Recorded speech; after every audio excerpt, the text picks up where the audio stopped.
Hello there. Today, as you can see, well you can't yet, it's a blank screen, we are attempting to load Batman the Caped Crusader. We're not playing it today, which is one of the reasons for the funny angle type thing. Yeah, it's just a distraction, so you don't have to look at my ugly mug for the next 5 or 10 minutes, depending on how long this video goes on for. Yeah, it's a bit different this. What we're doing is, my friend Baz Harding, whose channel is BazzaH, he did a video last week and he asked what I thought were some really good questions, and I thought got distracted there, sorry. I've attempted to load this about 10 times, it keeps crashing, I've been screaming. Yeah, I thought it was worth answering his questions in an actual video, so that's what we're going to attempt to do. Now this is about the 10th time attempt doing this, because this keeps crashing. It's doing my head in. I don't even want to play it. It's just something. But I can't carry on waffling with R-tape error at the side of it or a blank screen. So I've had to start again and again. And the worst thing is, the first attempt, it loaded fine off the original cassette. We're not even on the cassette now. We're on the MP3 thing, and I can't get it to load. It just keeps crashing. But I am not stopping this time. I'm not.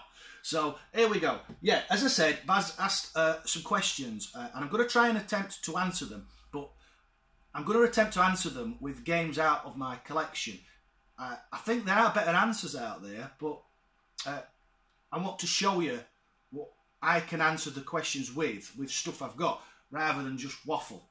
So yeah, so I can't remember if I've said or not, but I'm going to put his video in the description thing.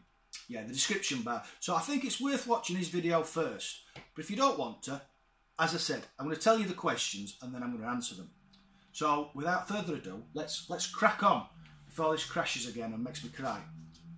So the first question he asked was, did anybody ever buy a Spectrum game just because of the artwork, without reading reviews or knowing anything about it? You just literally picked it up because the artwork caught your eye and you bought it. And I did. And I've got 2 examples here. And I've got 3 examples on the top of my head, but I don't own the 3rd one. But I'm still going to mention it, even though just 5 minutes ago I said I wasn't going to do that, but I am. So the first one I bought, let's reach over, I'm back. The first one I bought just for the artwork is Thrust 2. I'm sure pretty much everybody's played Thrust. It's an inertia-based spaceship game that's bloody hard. Now, I bought this, there's a bit of a story behind it. I think there's a bit of a story behind a lot of these, to be honest, but I think that makes it more interesting. Yeah, I bought this in Whitby, in a little shop that's long gone. I was just out for the day with my parents, and this, not this actual one, this is a replacement, because I don't have any in my original Spectrum collection, but this was the first game I ever bought myself, and I can still remember. My dad was tamping because I'm in this shop and he doesn't want to be there. He probably wanted to be in the pub, to be honest, but yeah, he didn't want to be there, and he's going, just pick one, and I wanted to spend, just a second, it's actually loaded. We'll have music on. Yeah, I can't believe that. It's finally loaded and it's distracted me again. Yeah, where did I get to? Yeah, my dad wanted to be in the pub, and he didn't want to wait while I spent half an hour perusing the shelves. So he said, just pick one, and I basically picked this on the artwork alone and took it home. And I do remember playing it quite a bit, but I am terrible at inertia-based games. And so I'm terrible at this. Never got very far in it. Yeah, so that's the first game I ever bought, just due to the artwork, and the first game I ever bought. The second game I remember buying just for the artwork is another budget title, this one by Mastertronic, Agent X. I took one look at the picture and just bought it, and you couldn't see any of the screenshots. You could read the bit on the back, but the screenshots were inside the tape, and I'm fairly sure They like that look. I'm fairly sure you couldn't actually open these budget titles. I'm sure they were sealed. So I just loved the artwork, so I bought it. And again, as with Thrust, in my opinion, I lucked out. I didn't buy a bad game. Because this is a cracking game, cracking music. Yeah, so I bought that just because I liked the picture. And the third game, I can remember offhand. I don't have to hand. I don't own it. In fact, I won't buy it. It's Army Moves. I bought Army Moves just because I don't know if you've seen the picture. Well, you can Google it anyway. It's a big picture's just a massive Jeep driving towards you. And it says Army Moves in big rugged writing at the bottom. And I found that, I think I were in Boots in Scarborough at a holiday with my family. And again, I just bought it for the artwork. And that was my final time I ever did that, because it was pants. And it wasn't a budget title, it was a big box. It would have been $7.99 or $8.99 or even $9.99, I can't remember. But yeah, it was a full price title and it was terrible. And I learnt my lesson, and from then on I never bought a game just due to the artwork. Yeah, don't do it, ever. Right, so that's the first question. The second question he asked, what are my favourite budget title covers? So what I've done is I've gone through my collection. Now some of these I've cheated a bit. Some are re-releases, so they were budget second time round, but they weren't budget the first time round. But I've as I said, I've only got so many games to show you. So the first game I've picked is a Hit Squad release. So it was a full price game originally. It's Super Sprint. It's a basic picture, but I always just really loved it. The writing at an angle with the car, it just looked fast, and it's a cracking game. I'm sure most people have played it, but yeah, I always liked that picture. So yeah, the second game, this is a classic cover in my opinion, and again I'm cheating because it's an Hit Squad game. It's Renegade. Yeah, that's just an ace piece of artwork. Really like that. Just really looks great. And I'm sure I'd have bought that just for the picture back in the day. But yeah, not really a budget title. The next one is Trapdoor. Trapdoor is a budget title. In fact, it's still got its price tag on the back, $1.99. And obviously it's just it's a picture. I don't know if they got the artist to draw a picture for the game or if it's a still from the cartoon, but it shows everything within the game and everything within the cartoon, to be honest. Yeah, it's a cracking title, this Trapdoor. So yeah, that's one of my favourite covers. And then finally, one of my favourite budget titles, again, I'm cheating. It's another Hit Squad. It's Bubble Bobble, because everybody loves Bub and Bob. So yeah, I really like that cover. Yeah, probably not the best answer to that question because I've picked 3 re-releases. So yeah, I'll have to go with Trapdoor because it's the only proper $1.99 game in there. All the rest will have been $7.99 or more originally, and then they've been re-released as budget games. The third question he asked is, back in the day, I don't think they do it very often now. You do get special editions, but mainly when we had the Spectrum and other, I think they are other 8-bit computers. I'm not sure what they are, but I think there were some. Yeah, they used to put extra bits in the boxes to try and entice you to buy the games. Sometimes they did it with games that were just rubbish because it was the only way to sell them. And then other times they just put bits in, I don't know, just because. So 2 I've picked out of my collection that I've only just recently collected are Barbarian, the Ultimate Warrior. You can see it there. This had a poster in. You can see there, look, 3 poster inside. Mine's missing. Mine's missing and I'm gutted. I still haven't got over the fact that I've no poster. Can't get that back in there. But yeah, they put a poster in to entice you to buy the game. Yeah, I want it. Just for completion reasons. It's dropped out again. Yeah, there's no other reason. Just I only want the poster so it's complete. The second game I've picked out is another one I've just recently got. It's Tank Attack. Never owned this before or played it. In fact, I'm just going to make a bit of room.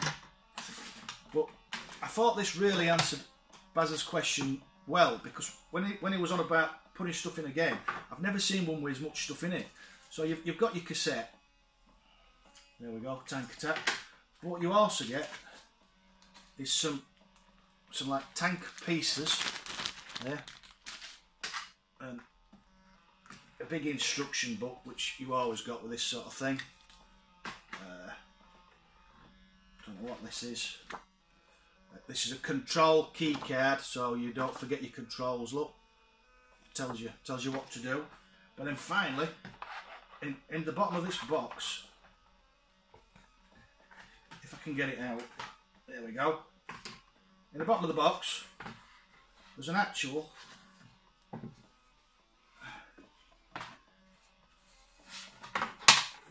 it's like a board game. So you put your pieces on the board and you can play the game on the board. And I think from what I've read, as well as you play the game on the board, you play the game on the Spectrum. It's not a separate thing. It's this is your view as well as what you're actually looking at. So yeah, they really went to town on this one. So you're getting a board game and a game, which I've never seen before. Apparently there's another one, different sort of thing, but the same sort of thing. Yeah, that makes sense. So yeah, as I was saying, you did get a lot of bits and bobs, posters, T-shirts occasionally. I think there was a game, Back to the Future 2 maybe, and you got a watch in that, a Casio watch, but I don't have that. Crap Spectrum covers. There were a lot of crap Spectrum covers, but next question.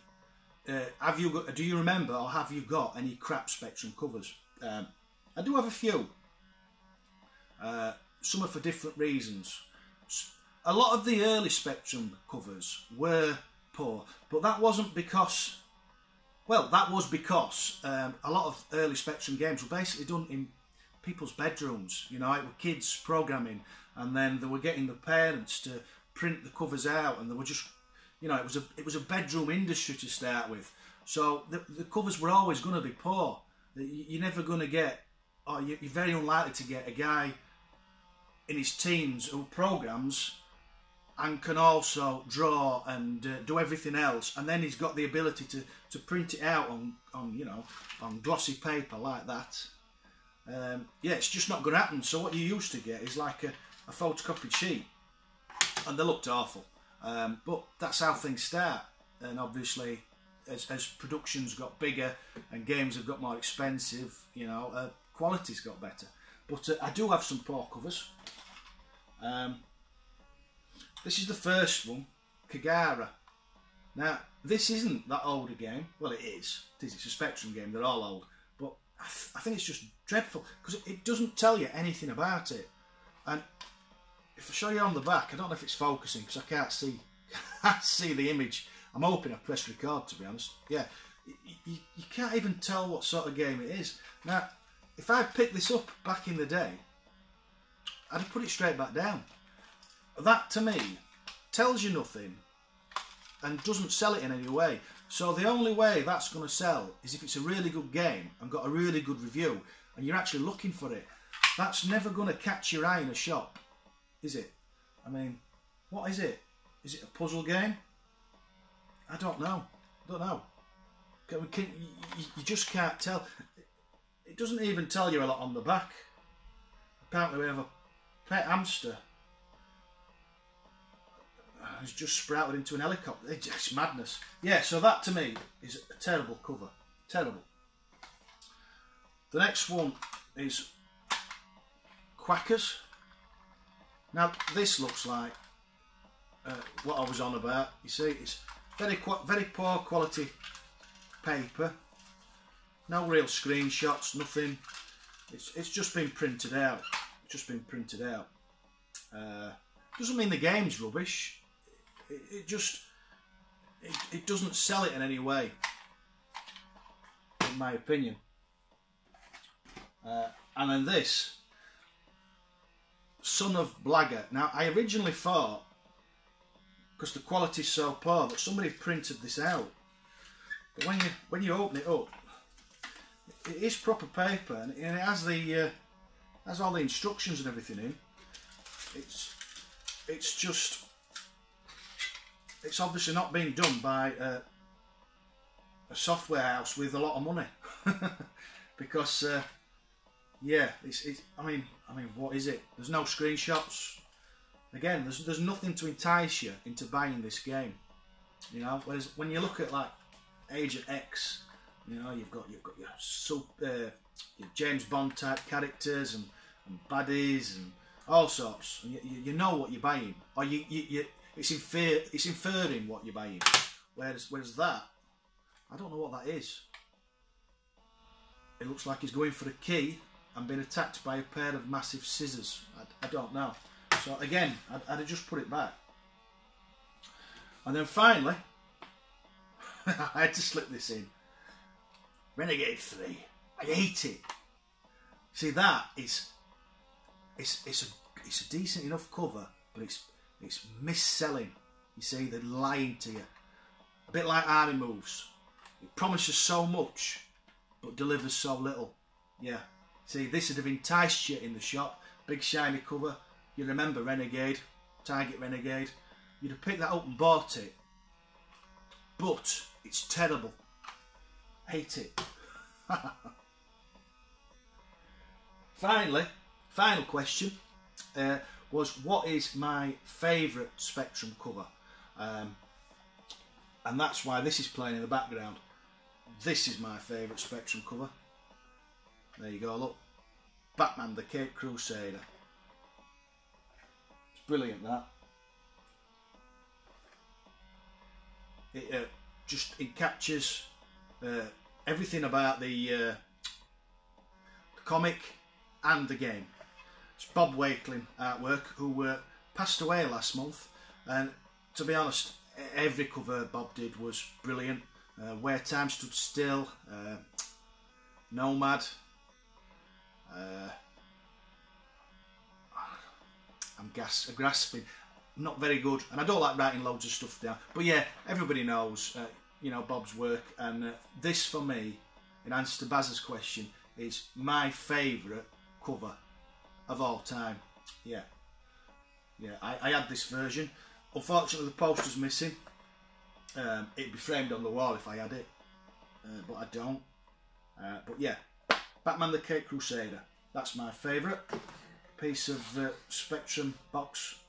I mean, if that was on the shelf and it was next to that, which you're going to pick up, you know? I mean, obviously Ocean had a lot more money than Alligator Software, but it's still, you know, that's going to sell a lot more than that, in my opinion. So yeah, those are the answers to my, not mine, Baz's questions. If you have any questions on the video or comments, please do put them in the description bar below. We will be back to normal on my next video and playing some Spectrum and Amiga games.